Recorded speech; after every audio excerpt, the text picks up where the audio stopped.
Hey there, college algebra folks, back here continuing our lecture in the chapter 6 material here, where we're looking at solving systems of equations, where what we're going to do now is introduce you to what we present here in 6.3. We are skipping over the 6.2 material.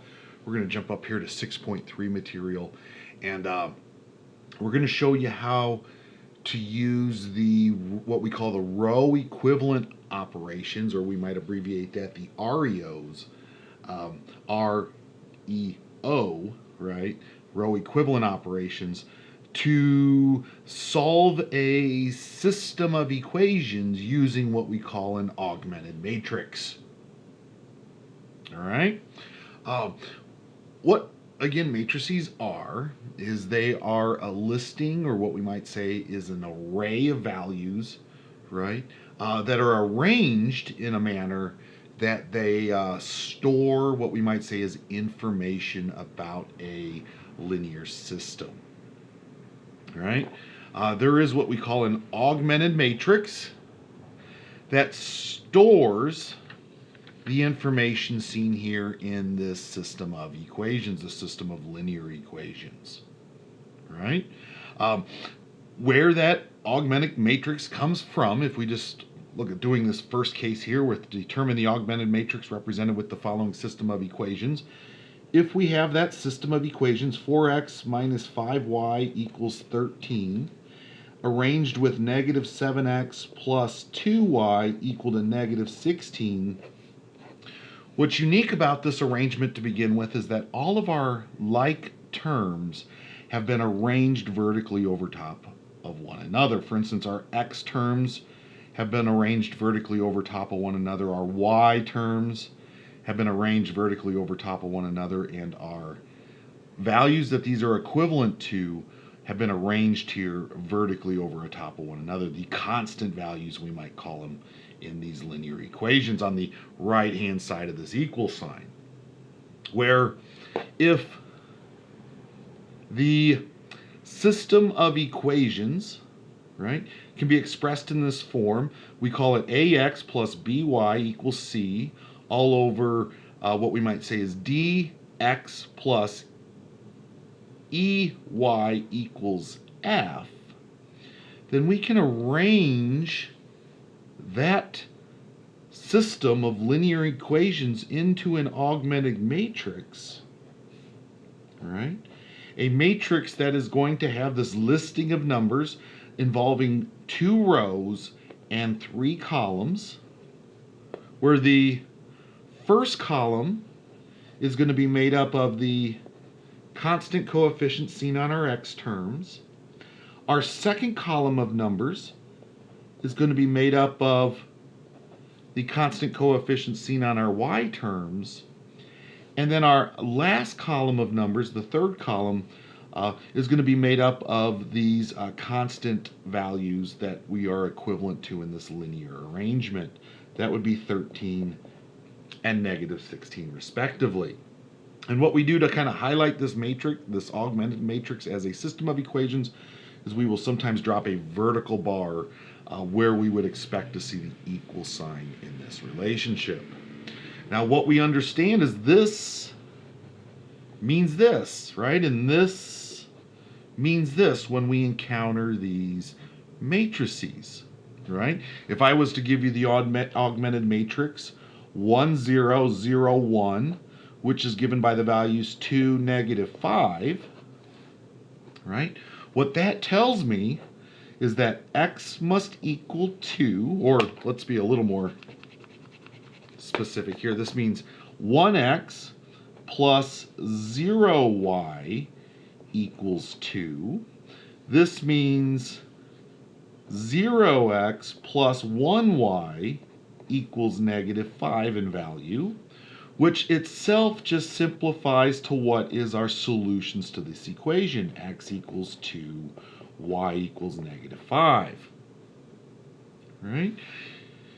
We should be able to translate these matrices, right, these augmented matrices that represent systems of linear equations, back and forth between, right, respective formats, back and forth between the system of linear equations and the corresponding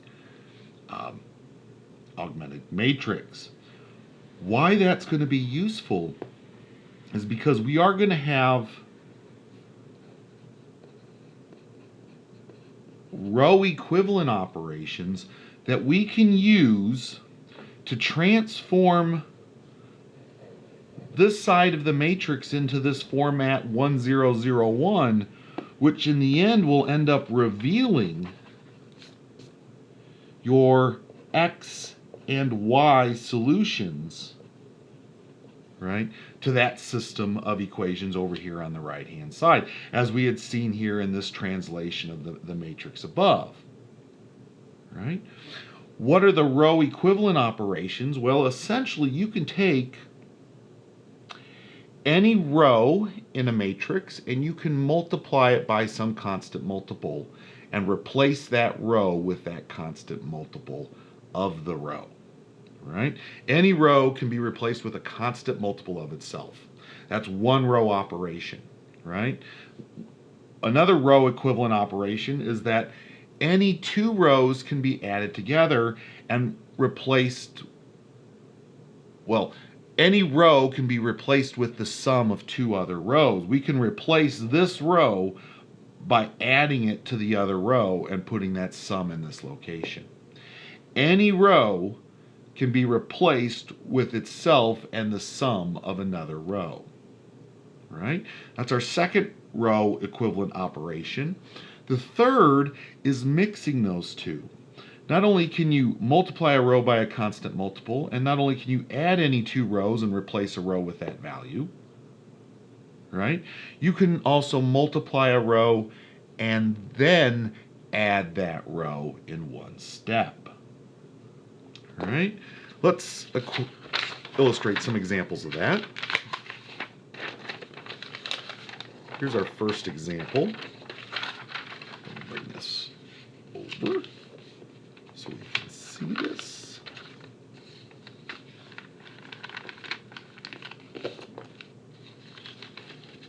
All right. Here's our first question, right? Here it says, solve the following systems, right? There's going to be two of them here. Expressed as the following augmented matrices using the row equivalent operations of a matrix. All right? Now, what do I mean by all that? Well, as we had said, if we have a matrix, we might take this matrix here, 5, 2, 6, -8, where we have 25 and -22 on the right-hand side of this matrix.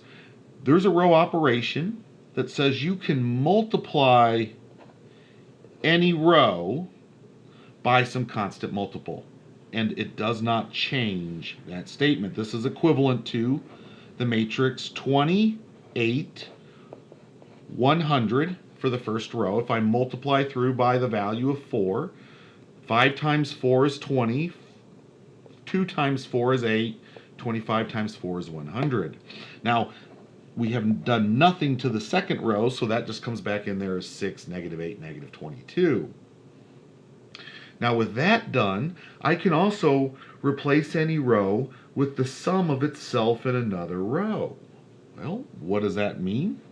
Is that I can take, for example, let's do this again to the first row. Let's leave the second row alone, right? But let's take this first row now and replace it with what we get when we add it to this second row.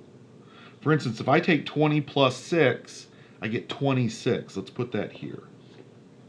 If I take -8 and add it to 8, I get 0, and let's put that there. And if I take 100 and -22 and add those together, I get 78, and I would place that right there. All right? What I've done is I've written this matrix given here using just a couple of row operations. Right? By multiplying the first row by 4 and then adding the first row to the second row, replacing the first row with that sum, I've prepared this statement here. Where if I was to start to translate at this point, If I was to start to translate maybe what this augmented matrix means back in terms of its system, right? Notice what this first row is telling me. This first row now is telling me that 26x must be equal to 78 in this system, right? And if I wanted to, I could divide both sides by 26 at this point and find that x must be equal to the value. Now, if you take 78 and you divide it by 26, I do believe you find the value 3. Right? That tells me what I have as a solution to the system that developed from this first row. And in fact, I can see that develop from this first row if I wanted to by multiplying the first row through by the value of not 1/3, but let's multiply it through by 126. If I multiply through by 126, that first row, that will become 103 in that first row. All right? My matrix will turn into this statement seen here. Right? Where this illustrates this solution. Right? Of x equal to 3. Where now if I can continue to manipulate this row, right, I'll be able to start to prepare a solution for the value of y. And you might notice how you could go about manipulating that row. As I said, you can actually combine two properties, right, two operations at once. Let's bring this back over. Go ahead and move this out of the way. What do we have there? We had 1, 0, 3, and 6, -8, -22. All right. So far, I basically have illustrated the two row operations by themselves, row equivalent operations by themselves. Let's look at combining two now. All right. Not only can you multiply a row by any number, and not only can you add any two rows together and replace a row with that sum, you can also do both of those operations at once. Let's consider going from here to here. Right? Where I'm going to now leave the first row alone. I don't want to mess up that solution. What I want to do is rewrite my second row now. Where you'll notice, if I take my first row and I multiply through it by -6 in value, and then add it to the second row, -6 times 1 is -6, and added to 6 produces a 0 in that x location, which you'll notice is convenient, right? We're starting to prepare this format that is going to explicitly reveal our solution here, right? So -6 times 1 added to 6 is 0. -6 times 0 is 0. When you add that to -8, that does not change. That's still -8 in value. Now, when you take -6 times 3, you get -18. And when you add -18 to the value of -22, you will get the value of what? -18 minus 22 will produce -40 in value. Right? And if you wanted to, you could break off and say, yeah, this is saying -8y must equal -40. Or what? Divide by -8, divide by -8, y must equal +5. And there's the other half of your solution in this methodology. Right? You could also do that by just simply taking this row and multiplying through by -1/8 in value. This does not change our first row, right? But as we multiply through our second row, 0 times -1/8 is 0, -8 times -1/8 is 1, and -40 times -1/8 is 5 in value here. And you can see what we have revealed. If we translate this over into our system, this is saying x must equal 3 and y must equal 5 in value, right? X plus 0y must equal 3, or just x equals 3, and 0x plus 1y must equal 5, or just y equals 5 in value. Here is the solution to that system, right? And we found that solution, right, using these row operations, folks, right? Here was where we started, and just through those three things we can do to manipulate a row, or really it's two, but we can combine them into one step if we'd like, right? Is we can either replace a row with a multiple of itself, or we can replace a row with the sum of itself and any other row, right? And we've, using those, what we call row equivalent operations, REOs, right, we're able to solve this system, right? To solve it without having to get into the substitution or the elimination method. To be able to solve that system in a matrix method. All right? Let's look at one more example here.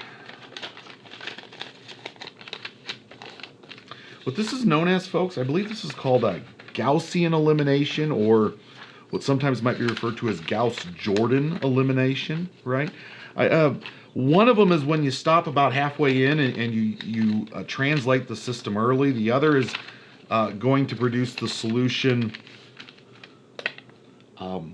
is when you go all the way through, turning it all the way into a matrix of ones and zeros, right? If you go all the way through the process here, I believe that's called Gauss-Jordan elimination, whereas if you just stop early, you're using Gaussian, but I may have those backwards, right?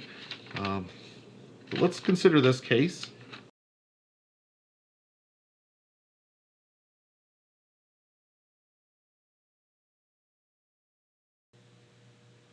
All right, let's consider this last example here, where we have this system represented as this augmented matrix, right?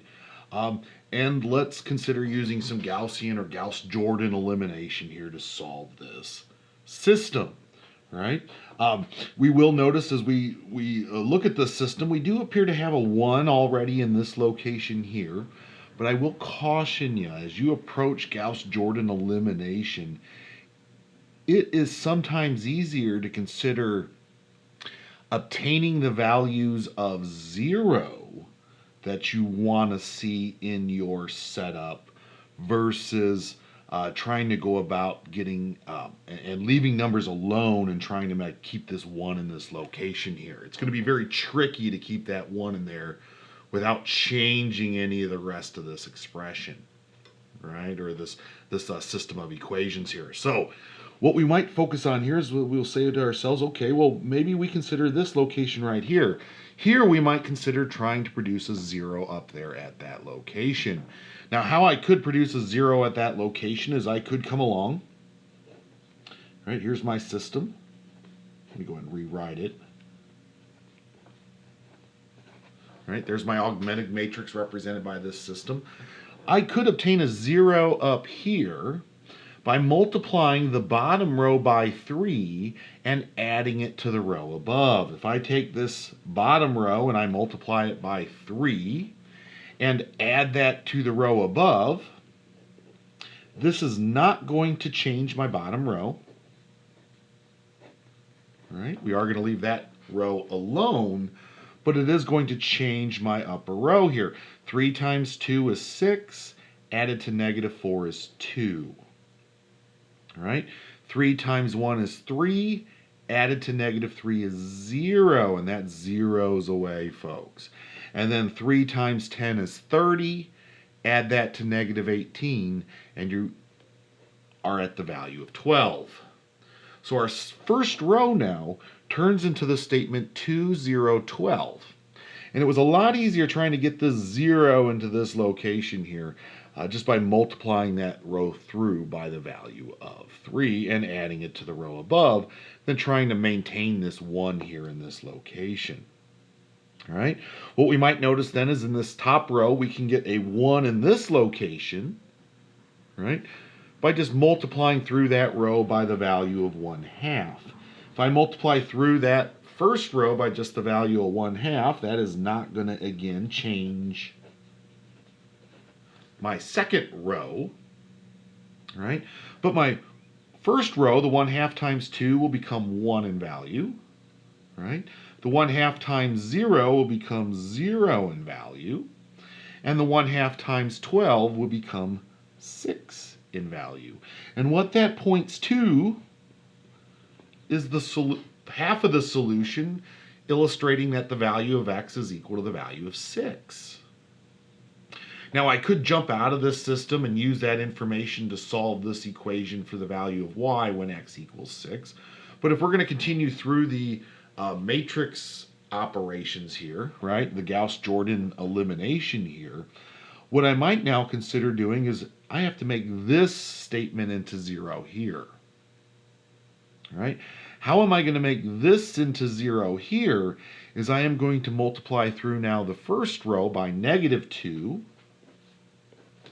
right? And add that to this second row.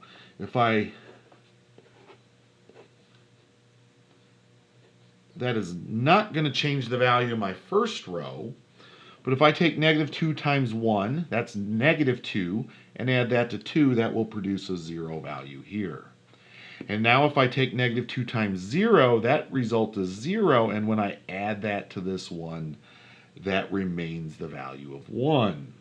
And then lastly, -2 times 6 is -12, and when I add -12 to this row at 10, we end up with -2 in value. And here is the solution to my augmented system, right? Here, this is illustrating the solution x equals 6, y equals -2, right? 1 times x plus 0 times y is equal to 6, or that's just x equals 6. And 0 times x plus 1 times y must equal -2. That's just the statement y equals -2. And here is the solution to this system, folks. All right, that is section 6.3 material, folks. It is looking at solving these augmented matrices, right? Using these row equivalent operations, right? Keep in mind, solving these systems using these row equivalent operations is just like solving a system of linear equations, right? But using what we call matrix methods here, folks, right?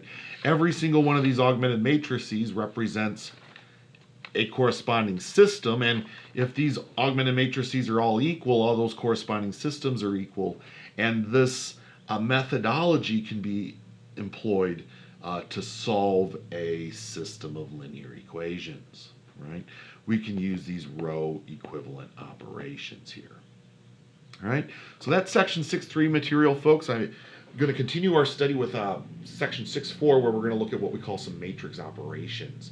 Matrices are just what we call complex math values, right? Or I really should watch that word complex. They are really these values in mathematics that are really not just one number, but are an array of numbers. And with these array of numbers, you can actually perform mathematical operations on them, right? And we're going to come back and see some of those examples. All right, so folks, hope you're hanging in there. This is really close to the end. I just have a couple more videos to get out to you, and they're on their way. I'll see you all next time, though. Later.